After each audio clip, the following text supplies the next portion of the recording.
దక్షిణ అయోధ్య భద్రాచలంలో గోదావరి తీరం కాలుష్యమయమైపోతోంది. భక్తులు వాడే ప్లాస్టిక్ సంచులు, దుస్తులు, పూజా సామాగ్రి వేస్టేజ్, దుకాణాల వ్యర్థాలతో పారిశుద్ధ్యం లోపిస్తోంది. నది హారత్కి వచ్చే భక్తులు అపరిశుభ్రతతో ఇబ్బందులు పడుతున్నారు. అధికారులు పారిశుద్ధ్య పనులపై ఫోకస్ చేయాలని కోరుతున్నారు భక్తులు.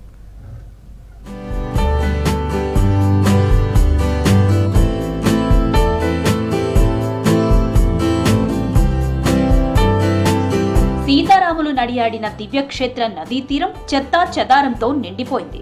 ప్రతి ఆదివారం ఇక్కడ జరిగే నదీ హారతి కార్యక్రమానికి భక్తులు ఎక్కువగా వస్తుంటారు. ఆధ్యాత్మిక భావనతో దేవుణ్ణి కొలిచేందుకు వచ్చే భక్తులు ఇక్కడి చెత్తతో ఇబ్బందులు పడుతున్నారు. నీట్గా లేదు ప్రజెంట్ అయితే. అండ్ మేము గర్ల్స్ కదా, స్నానం చేసి రావడానికి చాలా దూరంలో ఉన్నాయి డ్రెస్ చేంజ్ చేసుకోవడానికి. అది ఇబ్బందిగా ఉంది.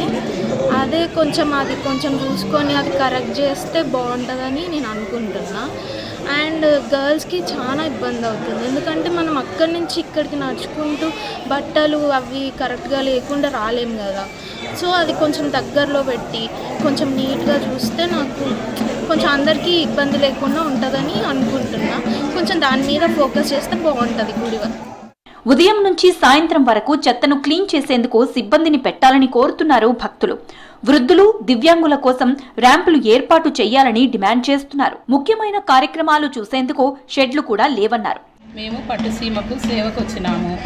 ఇక్కడ గోదావరిలో స్నానానికి వచ్చినాము. భద్రాచలం వచ్చినాము దర్శనానికి. సేవకు స్నానానికి వచ్చినాము. కానీ ఇక్కడ గోదావరిలో స్నానానికి చాలా ఇబ్బందిగా ఉంది. లేడీస్కు ఎంత దూరం నుంచో వస్తాం కాబట్టి గుడ్డలు మార్చుకోవడానికి చాలా ఇబ్బందిగా ఉంది. గుడ్డలు అక్కడో ఇక్కడో గోడ దాకా మార్చుకోవడానికి ఇబ్బందిగా ఉంది. నదీ హారతికి శాశ్వత వేదిక ఏర్పాటు చేయాలని కోరుతున్నారు భక్తులు. కాశీ తరహాలో చేయటానికి మరిన్ని వసతులు కల్పించాలన్నారు. మహిళా భక్తులను దృష్టిలో ఉంచుకొని సౌకర్యాలు ఏర్పాటు చేయాలని కోరుతున్నారు.